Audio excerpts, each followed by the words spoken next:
secretario, sírvase leer el orden del día.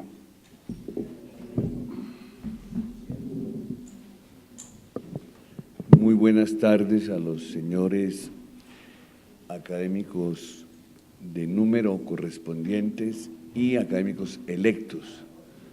Lo mismo que a los invitados especiales, es muy placentero para la academia recibir hoy como académica correspondiente de España a la doctora Montserrat Domínguez Ortega.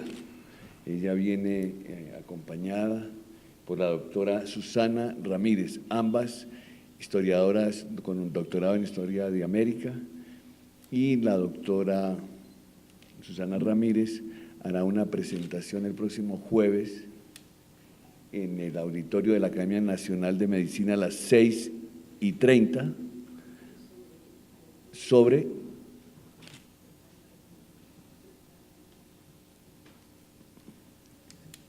estaba comentando que la doctora Susana Ramírez es doctora en Historia de la Medicina, experta en Humanidades Digitales, y hará una conferencia en la Academia Nacional de Medicina el día jueves a las 6:30 sobre la historia de la vacuna de la viruela en el Nuevo Reino de Granada. Entonces, bienvenidos todos, doctora Montserrat Domínguez, un saludo de la mesa directiva. Se encuentra ausente el padre Fernán González, que es vicepresidente, le ha enviado un cordial saludo, se encuentra en este momento en Barcelona participando en un seminario. Se ha excusado también el presidente Belisario Betancur, me dice que tenía ya compromisos desde muy tiempo atrás, pero que se complacía mucho con el ingreso suyo a la academia y sobre el tema que usted va a tratar. El académico honorario doctor Antonio Cacua por problemas de salud, el arquitecto Alberto Corradain también de número por problemas de salud de su esposa, otro tanto el médico, el doctor Adolfo de Francisco y el doctor Antonio José Rivadeneira. Señor presidente, me voy a permitir entonces dar lectura al proyecto de orden del día para la sesión del 22 de mayo, en el cual toma posesión como académica correspondiente de España la doctora Montserrat Domínguez Ortega. Saludo del señor presidente, presentación de libros, ceremonia de posesión como académica correspondiente extranjera de la doctora Montserrat Domínguez. Esta ceremonia tiene el siguiente programa: toma del juramento, disertación por la recipiendaria sobre el tema el juicio de residencia del virrey Solís Folch de Cardona como fuente de información para la historia social. Entrega del diploma, imposición de la insignia de la academia por el académico secretario Luis Horacio López, honor que me hace la recipiendaria. Señor presidente, hay quórum para deliberar y decidir. En consideración el orden del día. ¿Lo aprueban los señores académicos? Gracias, señores académicos. Primero saludo al señor presidente.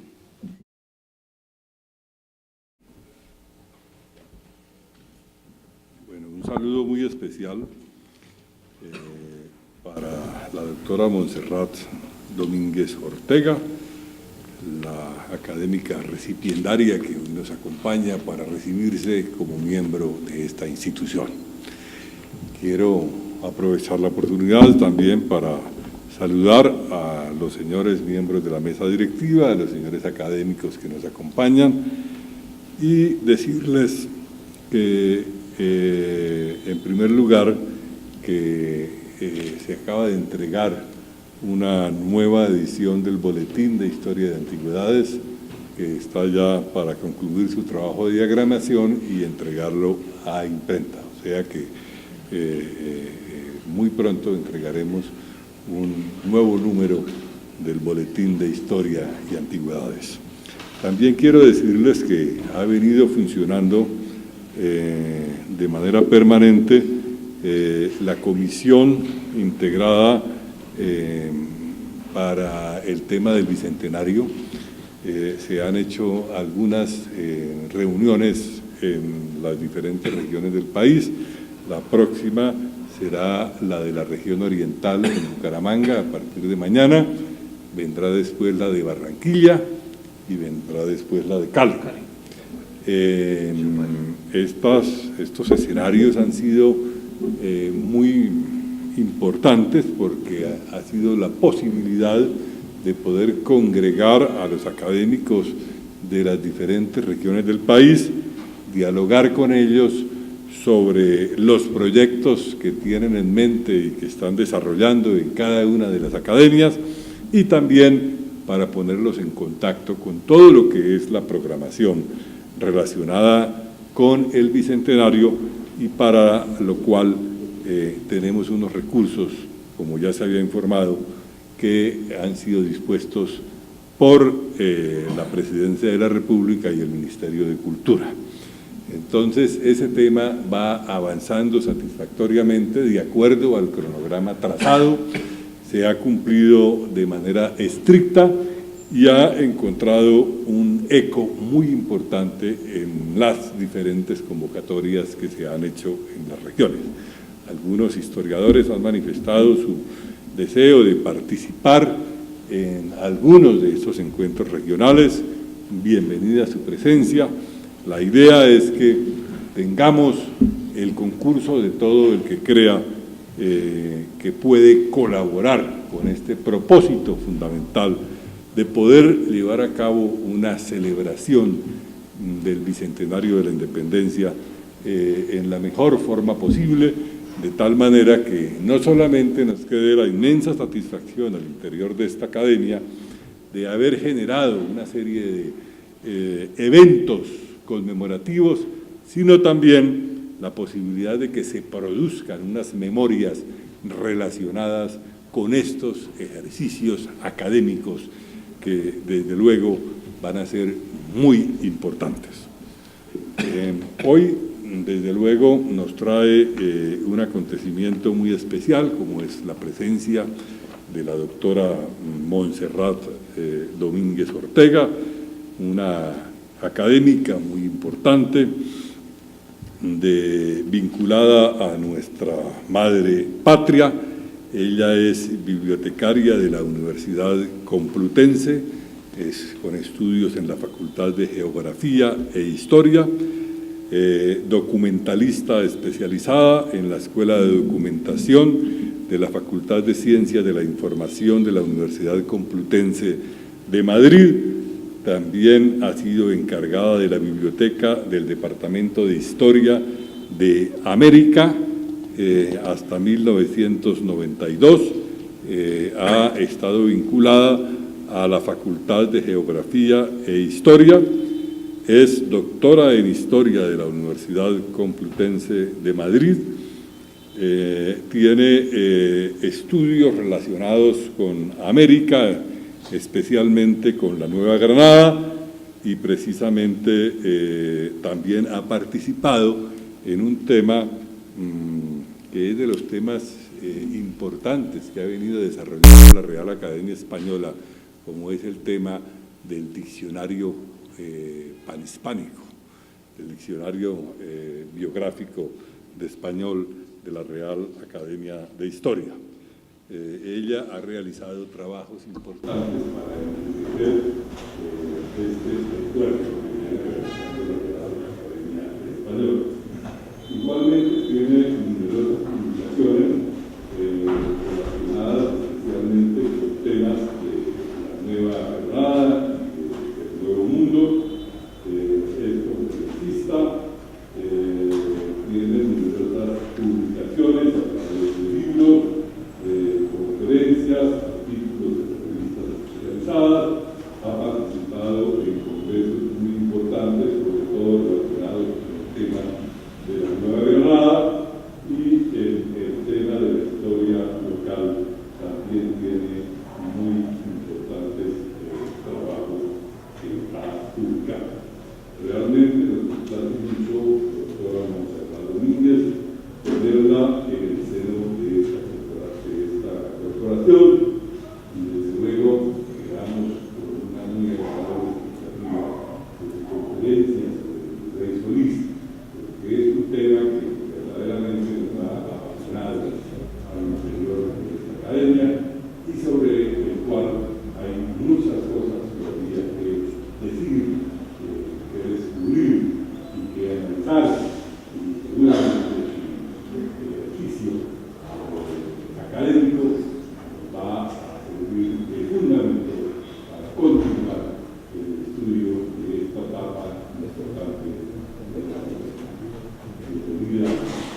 a presentar proposiciones y vamos a pasar directamente, señor presidente, a la presentación de libros.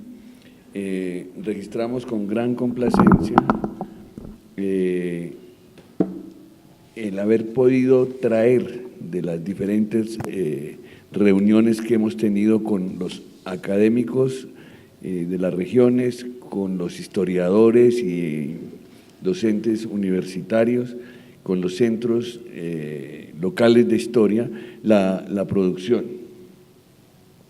Y con un aporte y un deseo de que intensifiquemos el canje con estas entidades y podamos fortalecer sus fondos bibliográficos.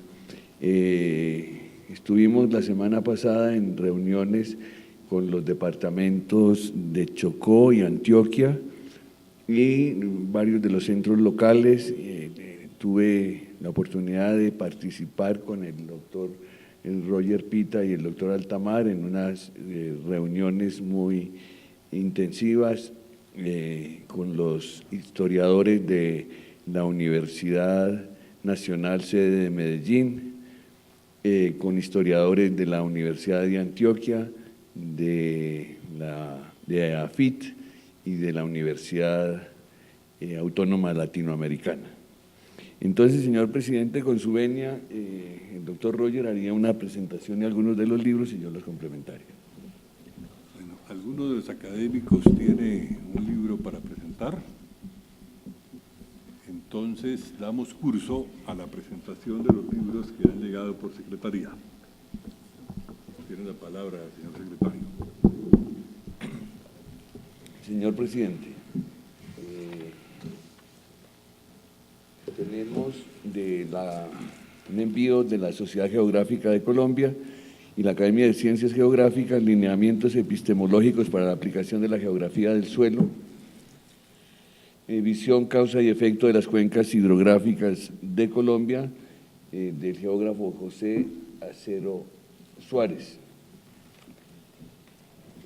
Como ustedes recordarán, la Academia hace unos meses hizo una proposición de felicitación al Consejo de Estado de Colombia en el Bicentenario como institución republicana y nos han enviado un ejemplar de las memorias en el lapso de ese 1817-2017, el Bicentenario. El comandante general de las fuerzas militares nos ha hecho llegar el general Ricardo Gómez Nieto con una nota que, señor presidente, dado el interés, me va a permitir leer el primer párrafo. Dado la necesidad de reflexionar en torno a los complejos desafíos que plantea el conjunto de cambios institucionales, sociales y políticos que se requieren para la terminación del conflicto armado, me permito hacer entrega formal a la Academia de un ejemplar de la colección Ejército, Institucionalidad y Sociedad, los volúmenes de 5 al 7, que presenta estudios multidisciplinarios novedosos sobre el fenómeno de las milicias y los principios de justicia, verdad, reparación y garantía de no repetición en el marco del posconflicto. Ya habíamos hecho alusión a la presentación que se hizo de un libro por parte de la Infantería de Marina con el señor comandante Ernesto Durán González y en una integración con la Universidad Santo Tomás. Los libros que envía el mayor general son Justicia, Verdad, Reparación y Garantía de No Repetición. Es una edición con el Externado de Colombia, también con el mismo externado, Milicias Guerrilleras, Análisis Jurídicos y Milicias Guerrilleras, Estudios Empíricos y Financieros. Doctor Roger, yo le pediría que usted hiciera la presentación de los libros que nos entregaron de las reuniones de Antioquia y Chocó. Bueno, una mirada a las publicaciones de los centros de historia que muchas veces no alcanzan a llegar aquí a la biblioteca de la Academia Colombiana de Historia, y digamos la reiteración que estamos haciendo a los centros de historia es mirar cómo reactivamos este canje de publicaciones. Esta es Fredonia Histórica, que es el del Centro de Historia del municipio de Fredonia, Antioquia, Esta es la revista Manzanillo del Centro de Historia de Itagüí, el número 1. Esta es la revista del Centro de Historia del Retiro, los Guarceños. Y esta revista es de la Academia de Historia del Chocó, que está haciendo el esfuerzo por tratar de conformarse. Aspiran a que el próximo mes de agosto o septiembre ya esté conformada la academia, pero digamos que ellos están adelantando las gestiones para formalizarse como Academia de Historia. Muchas gracias.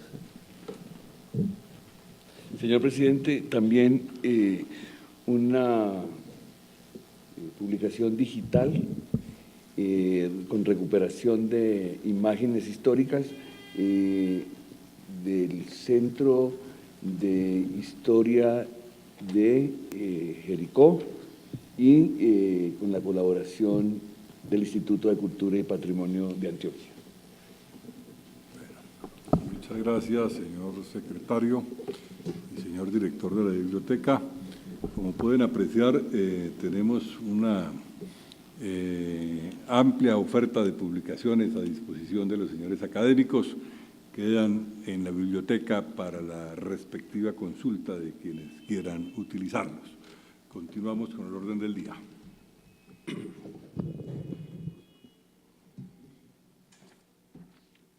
Damos inicio a la ceremonia de posesión como académica correspondiente de España a la doctora Montserrat Domínguez Ortega. Primero, toma el juramento.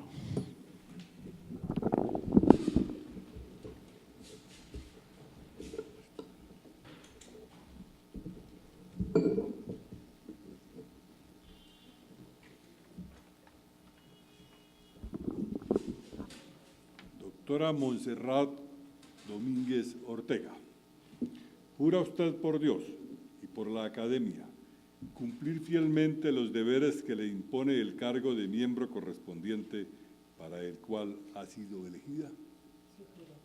Si así lo hiciera, Dios y la Academia se lo premian, si no, él y ella se lo demanden.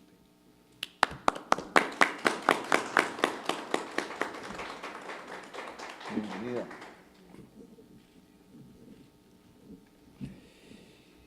Pueden sentarse. A continuación, la disertación por las recipiendarias sobre el tema el juicio de residencia del virrey Solís Folch de Cardona como fuente de información para la historia social. Tiene la palabra la doctora Montserrat Domínguez Ortega.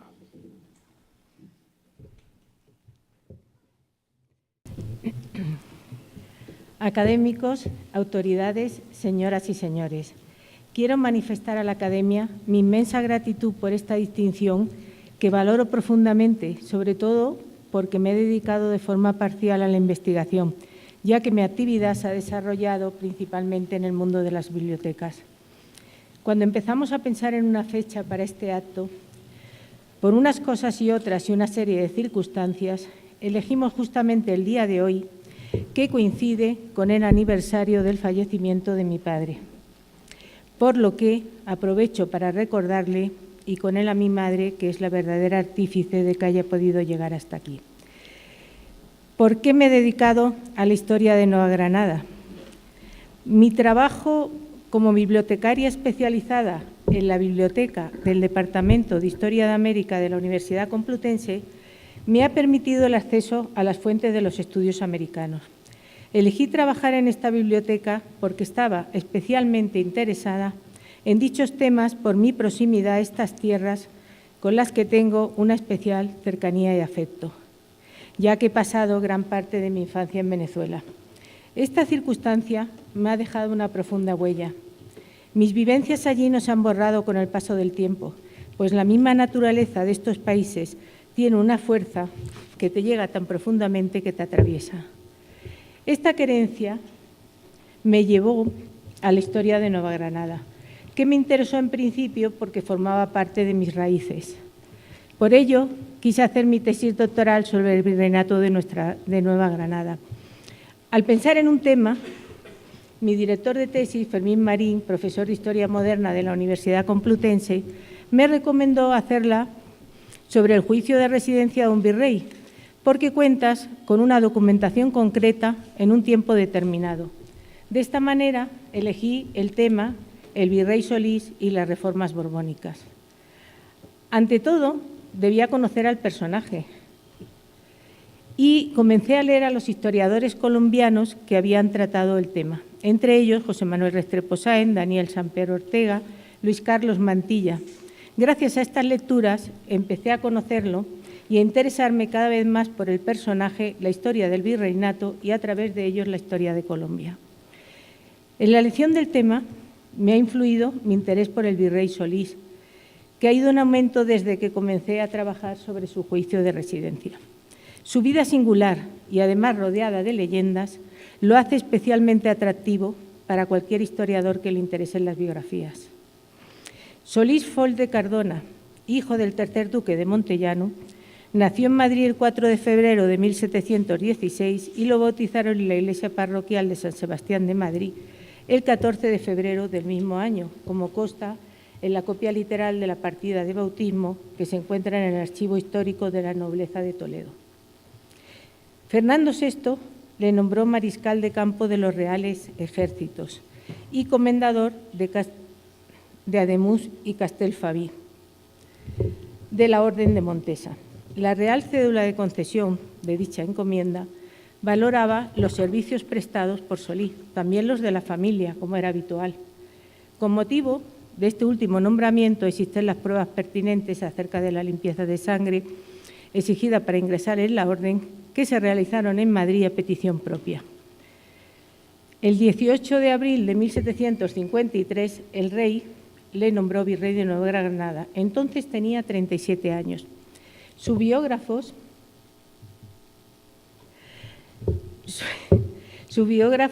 destacan su azarosa vida sentimental, sobre todo desde su llegada al virreinato. En Santa Fe organizó una corte de amigos divertidos. Era incansable en la diversión y mucho más en el trabajo. El interés se centra en un sonado romance con una dama criolla, María Lugarda de la Encarnación y Ospina, a la que el pueblo y la corte llamaron Marichula o Marichuela. Sobre este tema es difícil escribir con seguridad, ya que está rodeado de leyendas, que existen telenovelas. En términos generales, fue un buen gobernante, pues su mandato fue eficaz en las obras públicas. Además, destaca que se implicó en ellas hasta el punto de contribuir económicamente, ya que en parte las financió. E igualmente favoreció la obra del Hospital de San Juan de Dios. También es importante el tema de su vocación religiosa, sobre la que se han escrito abundantes trabajos. Vocación vinculada con la Orden Tercera de San Francisco y su estancia en el convento de los Ángeles de Manila, según Gregorio Arcila Robredo. Dicha vinculación no se ha podido demostrar, no se ha encontrado un documento que lo avale, pero no descarto que algún día podamos hallarlo, aunque resulte difícil. Al concluir su mandato, y esto sí que es un tema que quiero destacar, ingresó en la Orden Tercera con el nombre de Fray José de Jesús María. Y al hacerlo, repartió todos sus bienes, excepto los 8.000 pesos que dejó para la residencia. En sus escritos de solicitud de licencia para ingresar en religión al obispo y al rey, explicaba los motivos que le habían llevado a tomar esta decisión. Sin embargo, Carlos III le manifestó a él y al provincial de San Francisco su desagrado por el ingreso en religión sin el real permiso. Precisamente esta circunstancia fue el origen de sus problemas en el juicio de residencia, a lo que se unía la ausencia de bienes propios, ya que había repartido todo lo que tenía, una inmensa fortuna. Estos hechos me llevan al tema principal de mi intervención, que es el juicio de residencia del virrey Solís de Cardona. Quisiera resaltar el valor de los juicios de residencia como fuente de información que permiten estudiar los temas tanto políticos como económicos y sociales en un periodo de tiempo determinado en todos los aspectos. Hoy en día hacemos referencia a los juicios de residencia. No es algo que sea muy conocido, pero no es raro escuchar cuando hablamos de los problemas actuales que surgen con temas políticos, ¡ay, si volviera a los juicios de residencia, cómo cambiaría todo! Del mismo modo que hoy, entonces estaba presente y, en consecuencia, también en la literatura, desde mucho antes. Así encontramos referencia al juicio de residencia en el Quijote.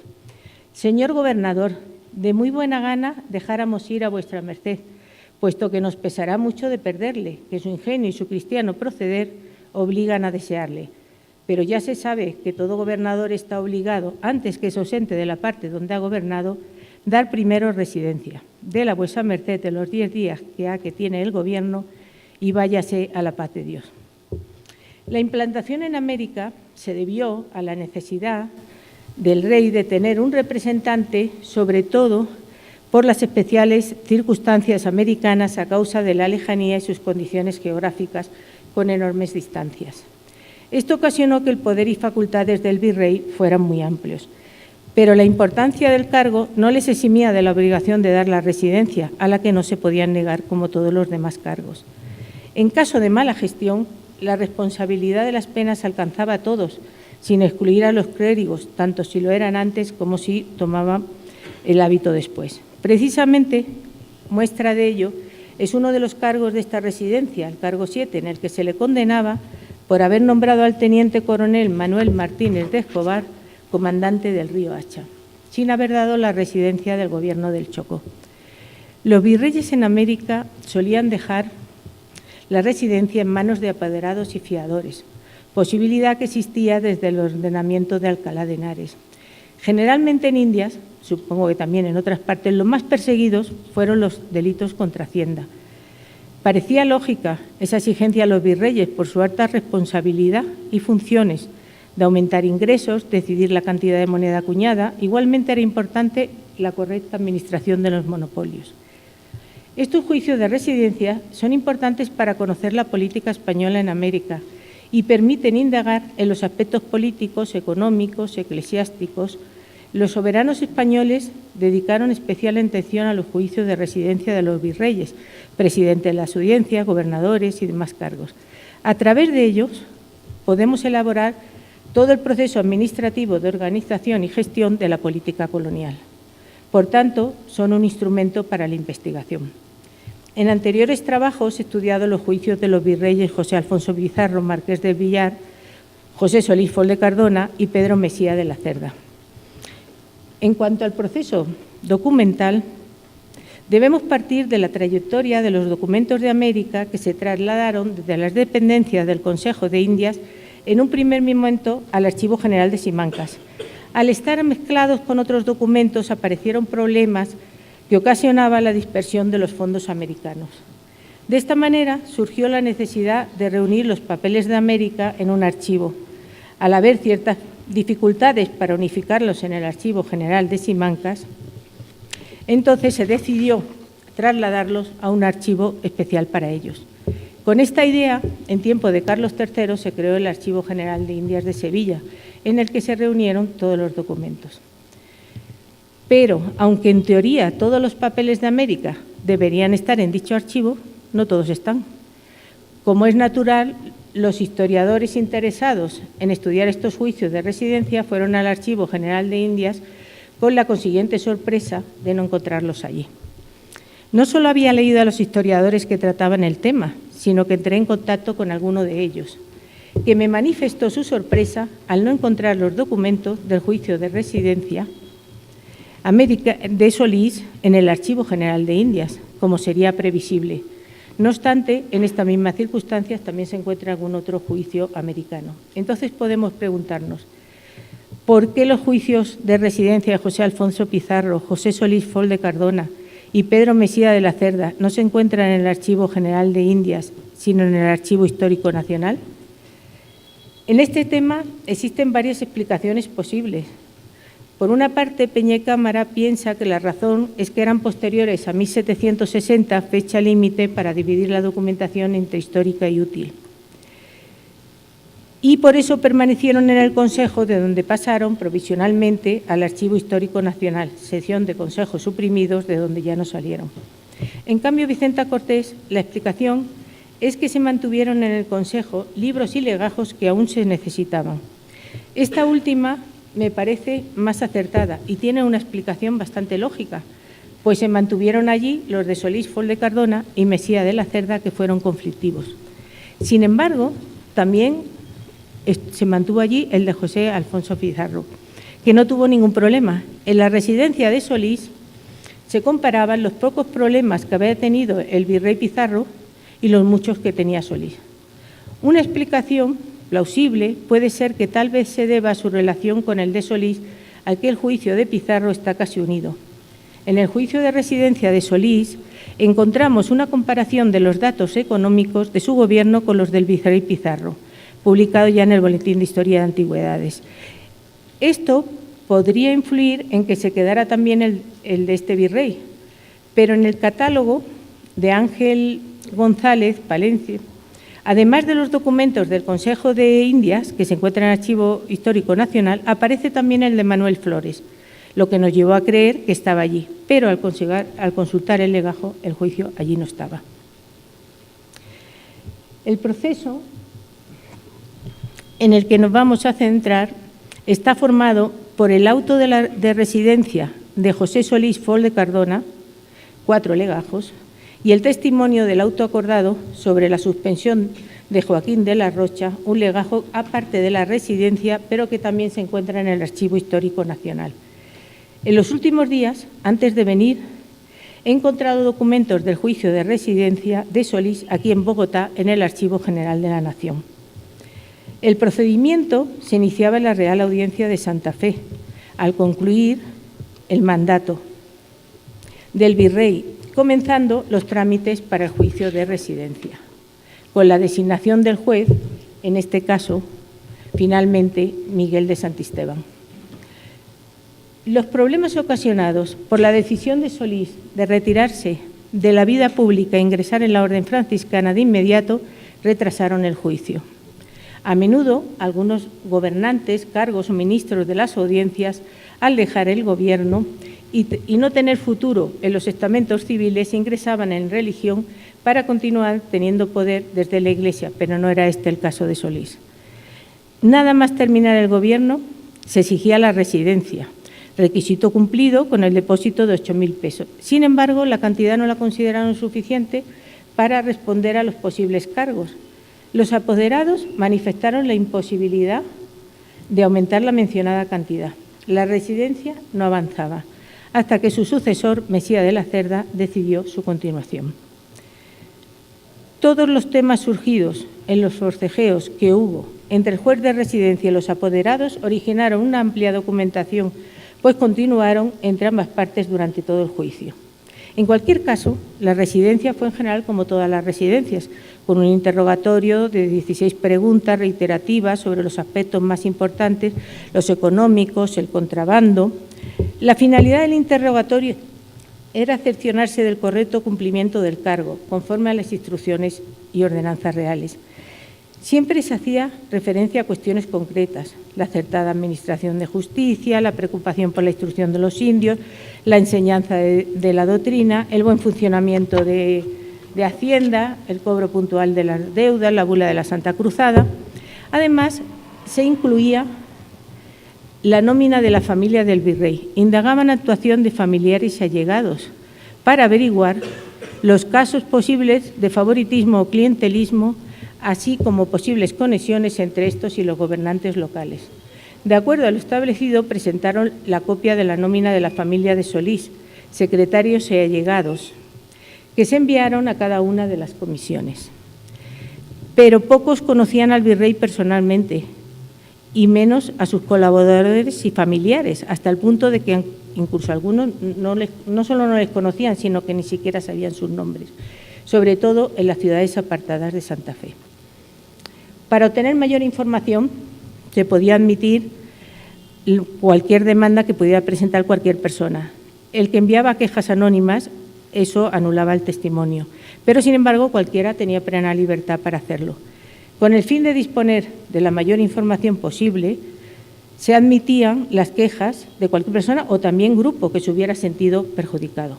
Por ello admitieron la demanda del coronel Alfonso de Arjona, gobernador del Chocó, porque Solís le había privado del nombramiento de corregidores, hecho que en su opinión le perjudicaba.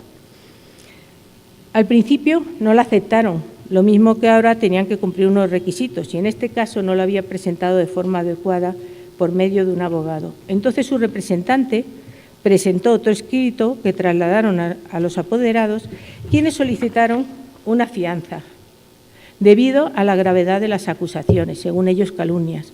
Su petición se ajustaba a lo establecido en las leyes de India, obligaban a los jueces a la exigencia a los querellantes de avalar y jurar las demandas y denuncias, admitiéndoles solo con esta condición, además de la aplicación del correspondiente castigo si habían mentido. El coronel pretendía que los bienes del residenciario le indemnizaran por los prejuicios económicos que le había causado. Y este asunto produjo otro cruce de escritos entre los apoderados y el coronel, que se consideraba víctima. Los apoderados consideraban que la víctima era el virrey Solís por las difamaciones contra él, que perjudicaban su imagen, sobre todo cuando no tenían fundamento.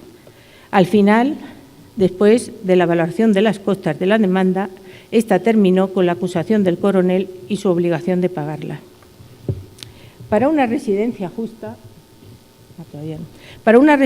justa, el juez debía elegir testigos independientes y de todos los estamentos, cuya selección y número dependían de él y de las audiencias. En las regiones de indios elegían también testigos indios. Para agilizar el procedimiento y facilitar la posible consulta, apuntaban el folio donde empezaba y terminaba la declaración de cada uno por la información que pudieran aportar. En sus declaraciones sobre la actuación del Solís, la mayoría de los testimonios fueron favorables a su gobierno en la lucha contra el contrabando, ninguna participación en negociaciones ilícitas. Incluso existían cartas elogiando su actuación, entre ellas las de religiosas del monasterio de Santa Clara, el deán y el cabildo de Santa Fe, el vicario provincial y prior del convento Hospital de Jesús, María y José, el rector de la universidad, el Colegio de San Miguel. Huelga recalcar la importancia de los aspectos comerciales. Por ello, indagaban sus actuaciones con respecto a las embarcaciones de piratas y la entrada de mercancías ilícitas. En la residencia de Solís, algunos testigos declararon que en su celo de evitar la entrada de mercancías ilícitas había prohibido hasta las lícitas entremezcladas con ellas. Además, contenía también interrogatorios, cuestiones relativas a las visitas, al objeto de adquirir un mejor conocimiento del territorio y del estado de la población. Solís había encargado las visitas a Andrés Verdugo y a Joaquín de Aróstegui y Escoto. Publicación y despachos de comisión. Eso, una vez que tenían todo preparado en la residencia, recogidos todos los documentos, se publicaba la residencia en Santa Fe y daban orden de que liberasen los avisos de comisión a todas las ciudades y villas. Todas las residencias constaban de una parte pública y otra privada, según establecía la pragmática de 1500. El memorial ajustado constituía la parte secreta para enviar al Consejo y debía concertarse por todas las partes. Aquí surgieron ya los problemas, porque el secreto lo entendía de distinta manera los apoderados y Santesteban. Este tramitó el memorial ajustado sin que los apoderados lo vieran, provocando su protesta. En su respuesta justificaba su actuación porque la ley prescribía secreto en dichos asuntos, pero ya era demasiado secreto, pues ni siquiera se lo dejó ver y surgió la inevitable comparación con la del virrey Pizarro, en la que se había enviado el memorial al apoderado para su comprobación. El envío de los documentos explicaban en cada caso lo que se presentaba. El despacho con copia de la cédula real, el interrogatorio, el edicto, la memoria de los familiares, la carta de oficio y el nombramiento de la comisión que debía tomar la residencia en cada ciudad. Del mismo modo que en Santa Fe tomaban las residencias en las demás ciudades y villas del virreinato con las cuentas de cada una y la tasación de sus gastos. La publicación del edicto tenía la finalidad de avisar a todos los habitantes de la jurisdicción para que manifestaran su opinión. La presentación se hacía de forma solemne para anunciar este comienzo y avisar a quien quisieran presentar demandas. En cada uno de los lugares se leía el edicto. Por ejemplo, en Quito, el escribano certifica que el día de la fecha hizo publicar el edicto con el auto del juez a usanda de mando, acompañado de los soldados del cuerpo de guardia de esta ciudad con cajas, clarines y atabales por las calles públicas y acostumbradas, por voz de Ignacio Collaguazo como pregonero público, leyéndolo ante mucha gente que asistió a dicha publicación, mandando después poner una copia del bando y edicto en las puertas del juzgado del Cabildo. La hacía el pregonero, pero en caso de no contar con pregonero público, acudían a quien pudiera hacerlo. Así, en algunos lugares, como Santa Marta, Los Remedios, explicaban que había hecho de pregonero un negro esclavo por no haberlo público. Después de terminar el interrogatorio y la admisión de las demandas, se presentaban los cargos y comenzaba el juicio. Se adjuntaban documentos sobre los diferentes temas, como la cédula real sobre la prohibición a Joaquín de la Rocha de asesorar durante 6 años, que Solís no cumplió, o el sueldo de Villavicencio, tesorero de las Cajas Reales de Quito, que había huido de la ciudad, o contra el mercader Miquel Vaquero por 12 cajones de herramientas. Un tema problemático era el voto consultivo, porque los virreyes muchas veces pasaban por la audiencia algunos asuntos y eso les dejaba libres de responsabilidad, pero les podía ocasionar problemas en la residencia. Muchos de los temas que pasaban a voto consultivo estaban relacionados con Hacienda, que era el punto más conflictivo. Solís envió a voto consultivo algunas cuestiones. También podían surgir problemas con las tasaciones, pues los salarios las encarecían.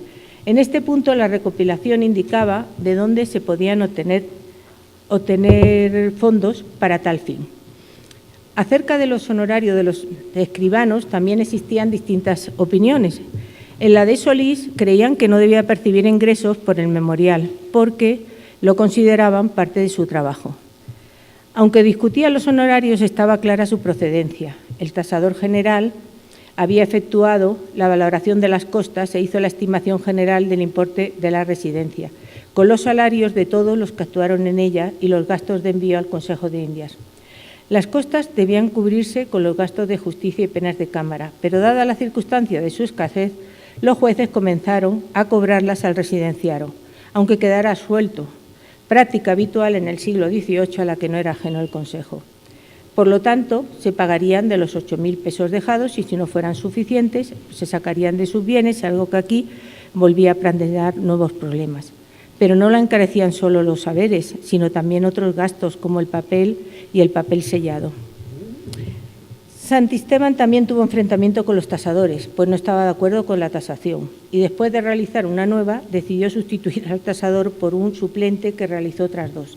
Esta vez el tema enfrentó al juez de la residencia y al escribano al que reemplazó. Por su parte, el escribano recusó al nuevo tasador y elevó la protesta al rey. Este nuevo conflicto retrasaba la residencia. Por ello, Solís presentó una reclamación por el desarrollo de la residencia por medio de varias cartas, como Fray José de Jesús María, sobre todo una muy extensa, en la que además de protestar por el procedimiento seguido en la residencia, denunciaba la injusticia en el tema de las fianzas y los cargos, justificando su actuación. Esta carta fue estudiada por Luis Carlos Mantilla en la autodefensa del virrey Fraile. No resultó cargo alguno contra el residenciado, ni sus secretarios, familiares, criados y allegados. Tampoco se demostró ninguna demanda particular ni general. Santisteban fue acusado y se le condenó a la restitución de las costas y derecho de la residencia que debía de pagar al Hospital de San Juan de Dios, como le ordenaba la Real Cédula. Al ser absuelto, pidió que el hospital se lo devolviera, pero el prior explicaba su situación.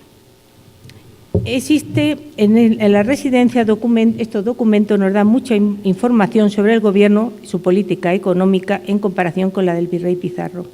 Hay otros temas como la expedición de límite, la visita a las cajas, pero esta vez querría centrarme en este juicio como fuente para la historia social. Para ello, parto de la información que dan los testigos, pero al mismo tiempo que dan la información sobre la actuación del virrey, nos proporcionan datos sobre su situación personal y contribuyen al estudio de la estructura social. Esta posibilidad me llevó a centrarme en este otro aspecto, otra perspectiva, la historia social. El juicio de residencia aporta información para el conocimiento de la sociedad. La riqueza informativa de personas, biografías, profesiones, instituciones, cargos, localidades nos proporciona una imagen de la sociedad en ese momento. Partimos de un total de 704 testigos, además de unos testigos forzosos. El número de testigos era variable, también según la importancia y el tamaño de las ciudades y villas. Por término medio eran 20. Sin embargo, el número mayor en ciudades como Santa Fe o Quito. En Quito eran 30. En otros lugares, un número menor, por ejemplo, 5 en Latacunga. Para obtener información, partimos de la que nos proporcionan los testigos, a los que preguntan su edad, lugar de nacimiento y ocupación, para identificar y precisar su situación social, personal y profesional. Casi todos indicaban su edad, aunque en muchos casos de forma aproximada. No obstante, algunos testigos no declaraban su lugar de nacimiento, otros no declaraban su profesión. Con estos datos de los testigos, muchos de ellos personajes secundarios de las audiencias, hemos conocido no solo su trayectoria profesional y su papel en la política del virreinato, sino también su situación personal y su origen. Los datos son aproximados, ya que algunos de ellos no daban ninguna información. Hay lugares en los que la mayoría de los testigos no proporcionan datos. En Pamplona, de los 20 testigos, solo 2 indican su actividad y todos respondían que eran vecinos, pero no si habían nacido allí. Y lo mismo ocurre en Chimbo. Por otra parte, se podía dar el caso de que su preparación fuera escasa. Así 2 testigos, uno criollo y otro peninsular, manifestaron que no sabían firmar y tuvieron que firmar por ellos. De estos 704 testigos, 36 habían nacido en América, 227 eran peninsulares y había un 18%, 61 testigos de los que no consta su nacimiento. Y esto nos da una proporción de 56 frente a 40 y un porcentaje pequeño, un 4%, de los que no constan su origen. Según los datos que nos proporciona esta información, se puede deducir que en cuanto a su origen había un número importante de peninsulares. Dichos datos confirman que en el siglo XVIII continuaban trasladándose a Nueva Granada muchos de ellos, aunque aumentaron considerablemente el número de criollos, que en este caso aquí ya son mayoría. En cuanto a los nacidos, aquí no puedo saber en principio qué número de ellos son mestizos o de otro grupo social. Solamente en determinados casos resulta evidente. En cualquier caso, queda claro que 3 testigos, y todos de Ibagué, decían ser criollos. Pero además se incluyó en este grupo otro que respondía que era criollo de San Juan del Puerto, España. De los 81 en los que no consta su origen, la mayoría declaraban que eran patrimoniales, vecinos, pero no especificaban. Entre los testigos se encuentran algunos cargos destacados de la gobernación del virreinato, de las audiencias o cabildos, como oficiales del Tribunal de Cuentas, de la Casa de la Moneda, tesoreros, regidores, corregidores, oficiales de las cajas reales, alcaldes ordinarios y también algunos eclesiásticos. Por lo que respecta a su actividad, en todas las ciudades hay testigos que no proporcionan información. Puedo decir que hay un gran número de peninsulares que se habían trasladado para cubrir puestos administrativos y militares. No obstante, empieza a haber este número. Algunos indicaban el cargo que ejercían en ese momento, otros no concretaban si lo ejercían entonces. Dentro de estos últimos existía un grupo que tenían edades comprendidas entre 60 y 91 años. Dice, bueno, pues a lo mejor ya no cuentan qué actividad ha tenido. Pero es que tampoco se corresponde, pues encontramos algunos testigos jóvenes que tampoco declaran tener una actividad concreta. Podemos cruzar los datos para ver cuántos de ellos pertenecían a cada uno de los siguientes grupos: militares, milicias, civiles, funcionarios, gobernantes, mercaderes, comerciantes. Si contamos el número de los testigos en las diferentes actividades, el mayor número es el de los funcionarios, los cargos de las audiencias.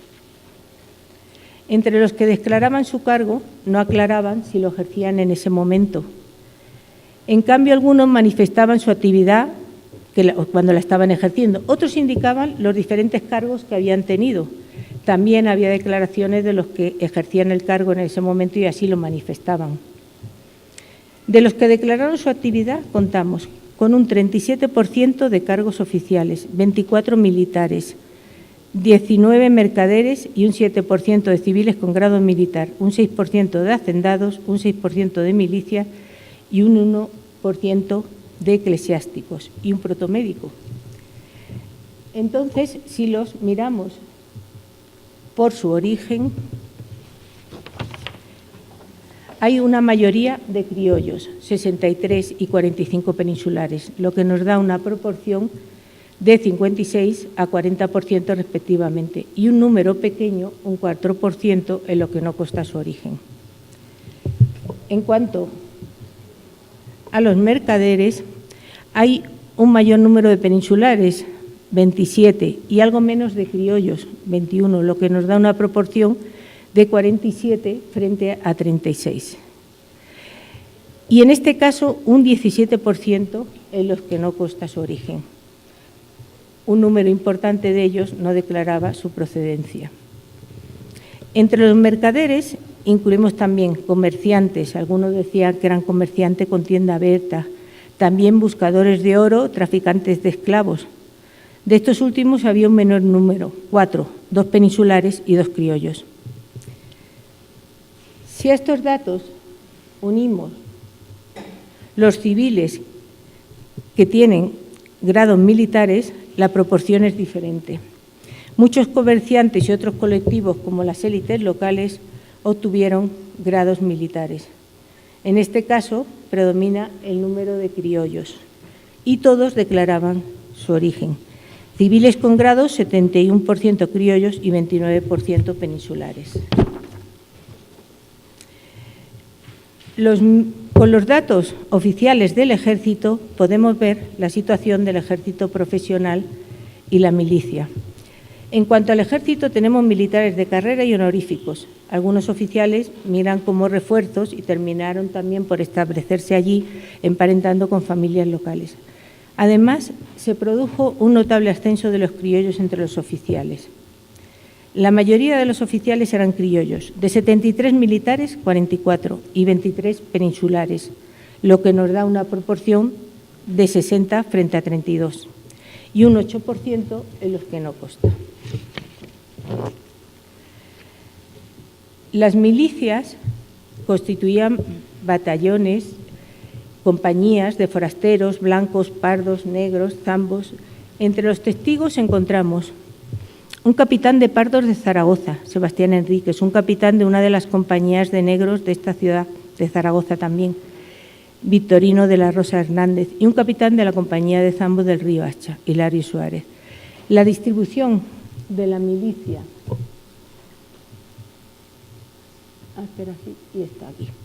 distribución de la milicia por origen es de 48 y 47, casi el mismo número, contando con un 5% en los que no consta.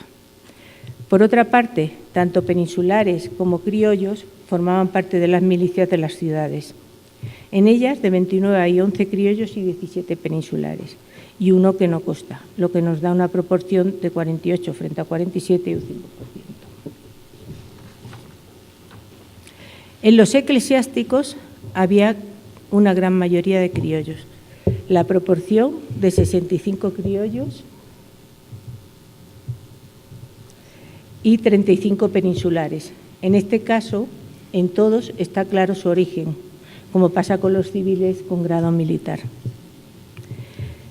Estos datos nos dan la proporción de cada uno de los estamentos, pero no podemos quedarnos solo en eso. Son un punto de partida, nos permiten ampliar el conocimiento de la sociedad, con datos más concretos que nos llevan a la biografía de los personajes, que no solo son un número de tal o cual grupo y actividad u origen. Una vez obtenidos los primeros datos de los testigos, podemos completarlos con investigaciones posteriores de otras fuentes, incluidas las militares y las eclesiásticas. Estas son posibles si contamos con una primera información, desde la que podemos continuar la búsqueda en dichos archivos, pues para ello necesitamos tener unos datos concretos. En dichas fuentes pudimos ampliar los datos de las biografías, algunas de las cuales han sido publicadas en el Diccionario Biográfico de la Academia Española, como las de José Gros de Vargas, relator perpetuo del Cabildo de Santa Fe, Manuel Montes, mercader miembro del Comercio de Santa Fe, otras como la de Manuel Sánchez Osorio y Pareja, la amplié con su expediente y su juicio de residencia, que luego publiqué. No solo de esta manera es posible obtener datos, también nos proporciona información los nombramientos que encontramos en el juicio, sobre todo cuando han tenido algún problema. Podemos hacer una relación de ellos a través de sus nombramientos, como Joaquín Aróstegui Escoto, al que Solís encargó la visita de los corregimientos de Santa Fe, o José Antonio Peñaver Begué, que acompañó al visitador Verdugo, al que Solís encargó la visita de las jurisdicciones de Tunja y Vélez, cuyas biografías también he publicado. Encontramos información de la actuación de Joaquín Moreno de Mendoza, que ayudó a la expedición de límites con barco, dinero y personal. Su hermano, Javier Moreno de Mendoza, gobernador de Maracaibo, tuvo unas diferencias con el virrey Solís sobre el destino de los fondos de las cajas de Maracaibo. Completando la información obtenida en el juicio de residencia, he podido estudiar la trayectoria de ambos y ampliarla con el estudio de la red familiar y social de los Moreno de Mendoza, desde sus tatarabuelos hasta sus bisnietos, que también está publicado. Con todo esto, tenemos una estructura social en las diferentes clases, una relación de los diferentes gobernantes y su origen. Al hacer un estudio más profundo, se podría investigar, de acuerdo a su origen, la proporción de criollos y de peninsulares en los diferentes cargos. Además, nos permiten conocer sus biografías y también las redes familiares. Con ellas obtenemos un mayor conocimiento que se refleja en otros trabajos, como por ejemplo Padres y abuelos, orígenes hispanos de la independencia. Comencé el estudio de las élites a través de unos primeros datos biográficos, por ejemplo de Cayetano Ricaurte, alcalde de Santa Fe, los de Lorenzo Morales Díaz Coronel, cuya biografía también publiqué, contador de cuentas contador del Tribunal de Cuentas, que he completado con otros datos personales y familiares hasta su nieto Francisco Antonio Morales Galavís. Uniendo los datos de estos con los de otras familias, estudié las élites en la Audiencia de Santa Fe. También se puede obtener información de los miembros de la familia del virrey, cuyos datos constan en la residencia, como Manuel Antonio Monroy, cuya biografía también está publicada. Me interesó por su papel en el gobierno como secretario del virrey Solís, al que acompañó al nuevo reino de Granada. Cada historia particular que iba conociendo me incitaba a la búsqueda de más información que me llevara a un mejor conocimiento del conjunto. Además, me ha permitido descubrir unos personajes a los que no hubiera podido ascender desde las historias generales. Con todo esto podemos llegar a conocer una cantidad enorme de personajes, lo que nos lleva a una serie de estudios que profundizan en la historia, a través de biografías particulares. De esta manera, comencé a elaborar unas biografías en un primer momento, apenas eran unos párrafos, ahora ya casi las puedo ampliar. A través de estas biografías he podido adentrarme en la historia social del nuevo reino de Granada, de lo particular a lo general, porque todos los estamentos contribuyen a la construcción de la historia. Lo expuesto hasta ahora es solo un inicio en un tema que tiene muchas posibilidades. La investigación de la historia social a través de los juicios de residencia, que aún está sin explorar, abre numerosos campos que nos puede llevar a infinidad de nuevos estudios para ampliar el conocimiento de la sociedad. Sin embargo, es solamente un principio. Por ejemplo, algunos personajes, a través de unos estudios en uno de los virreyes o al estudiar la residencia del siguiente en 2 o 3, hemos podido trazar la trayectoria de determinados personajes. Entonces, esto son unas unas nuevas, o sea, unas líneas de investigación que para mí me abren, por lo menos, otras posibilidades y que me gustaría ampliar y con un estudio mayor que este. Y también solamente, porque algunos cargos, algunos de los testigos, aparte de eso eran cargos, eran gobernantes, era tal, pero también hay otros que no aparecen como testigos que también nos puede. Entonces, termino agradeciéndole ya con estas últimas palabras el nombramiento por el que me siento muy honrada. Me gustaría no perder la relación con esta institución de gran prestigio. Por ello, cuando decidí dar a conocer esta investigación, pensé que no podía encontrar mejor ocasión que este momento y presentarla aquí en la Academia Colombiana de Historia. Muchas gracias.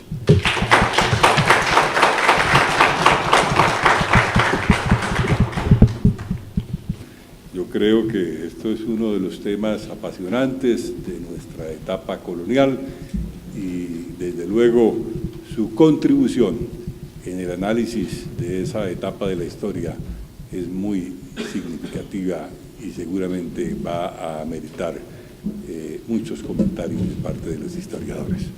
Queremos invitarla aquí a la mesa principal para hacerle la correspondiente entrega del diploma.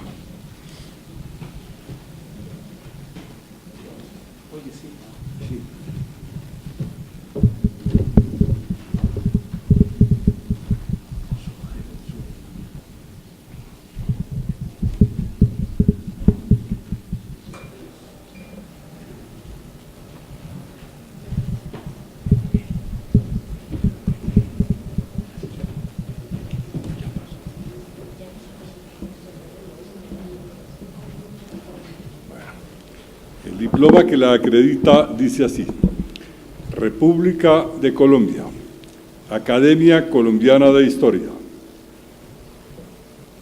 Montserrat Domínguez Ortega ha sido elegida como miembro correspondiente de esta corporación en atención a sus merecimientos académicos.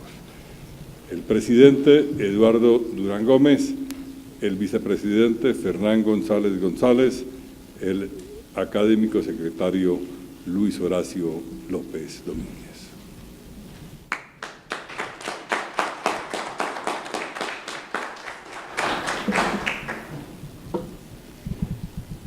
Imposición de la insignia de la Academia por el académico secretario.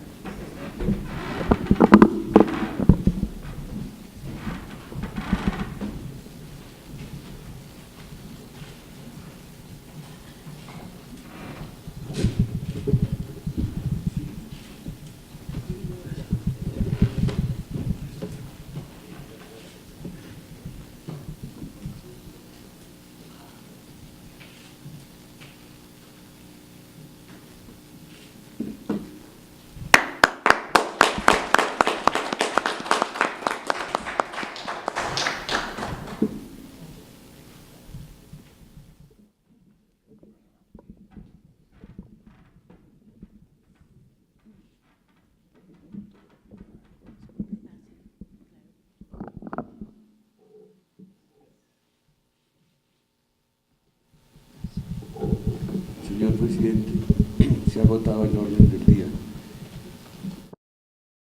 Nuestro agradecimiento nuevamente a la doctora Montserrat Domínguez por su trabajo y por su presencia en esta academia.